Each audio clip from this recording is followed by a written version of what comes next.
Israel ने Gaza में भीषण नरसंहार और अत्याचार किया।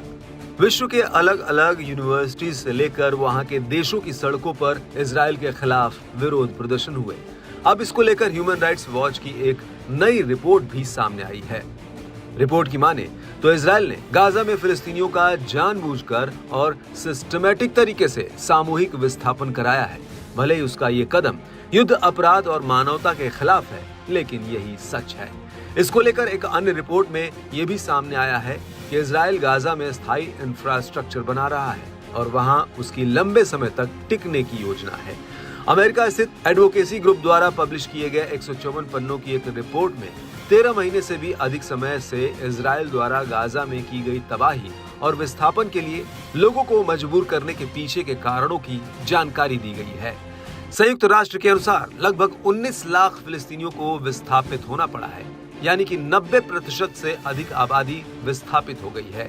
एक बयान में ह्यूमन राइट्स वॉच ने गाजा में इजरायली सेना द्वारा घरों और नागरिक बुनियादी ढांचों को अवैध तरीके से गिराने और नष्ट करने के पीछे उनका उद्देश्य बफर जोन और सुरक्षा गलियारा बनाना है।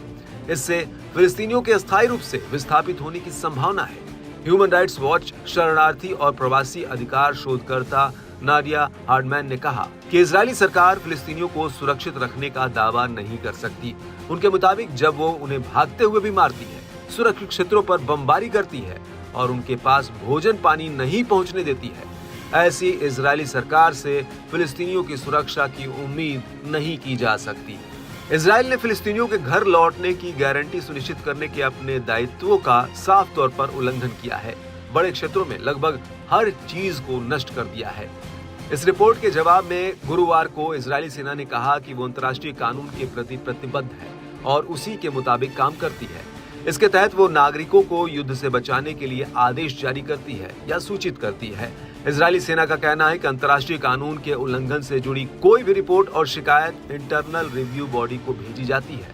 बीते एक साल में कई मानवाधिकार समूहों और संयुक्त राष्ट्र के जांचकर्ताओं ने इजराइल पर सैन्य आचरण का आरोप लगाया है, जो युद्ध अपराध के बराबर है। अपने ऊपर लगे युद्ध अपराध के आरोपों का खंडन करते हुए इजराइल ने हमास पर भी युद्ध अपराध का आरोप लगाया है। इससे पहले अक्टूबर में संयुक्त राष्ट्र की एक जांच में कहा गया था कि इजराइल की गाजा में हेल्थ केयर सिस्टम को नष्ट करने की एक ठोस नीति थी, जो कि युद्ध अपराध के बराबर है।